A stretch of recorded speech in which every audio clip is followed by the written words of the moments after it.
ইনশাল্লাহ আমি মনে হয় সবাই আটকাবে।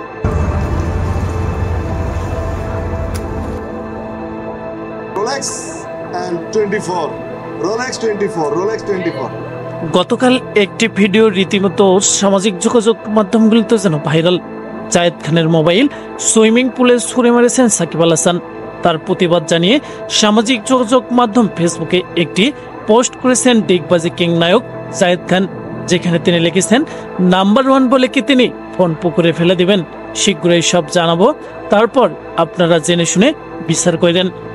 সামাজিক যোগাযোগ মাধ্যমে ভক্ত সমর্থকদের কাছে বিচার চেয়েছেন জায়েদ খান, কেননা তার 22 ক্যারেটের রোলেক্স স্বর্ণের আইফোন সুইমিং পুলে ছুঁড়ে মেরেছেন সাকিব আল হাসান।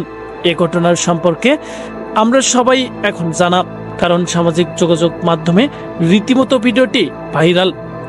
গতকাল রাত থেকে এই ভিডিও ক্লিপটি ভাইরাল হওয়ার পথে সামাজিক যোগাযোগ মাধ্যমগুলোতে আলোচনা সমালোচনার ঝড় বয়ে যাচ্ছে।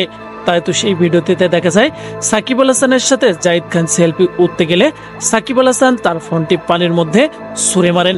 সব জায়গায় যে সবকিছু চলে না, সেটা আবারও একবার প্রমাণ করে দিলেন সাকিব আল হাসান। মেজাজ হারিয়েছেন সাকিব আল হাসান। সেলফি তোলা অবস্থায় সেলফি না তুলে ফোনটি তিনি পানির মধ্যে ছুঁড়ে মারেন। আমরা জানি সাকিব আল হাসান এবং জায়েদ খানের মধ্যে কোনো পূর্বের গভীরতম সম্পর্ক নেই। প্রিয় দর্শক, ভিডিওটিতে দেখা যায় জায়েদ খান এবং সাকিব আল হাসান কোনো একটি রিসোর্টের কাছে গিয়ে তারা একে অপরে সেলফি ওঠার জন্য প্রস্তুতি নিচ্ছেন।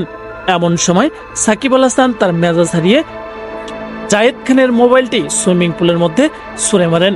প্রিয় দর্শক, এমন কাণ্ড আপনাদের কাছে কেমন লেগেছে অবশ্যই আপনাদের মতামত জানিয়ে দিবেন ভিডিওর কমেন্ট বক্সে।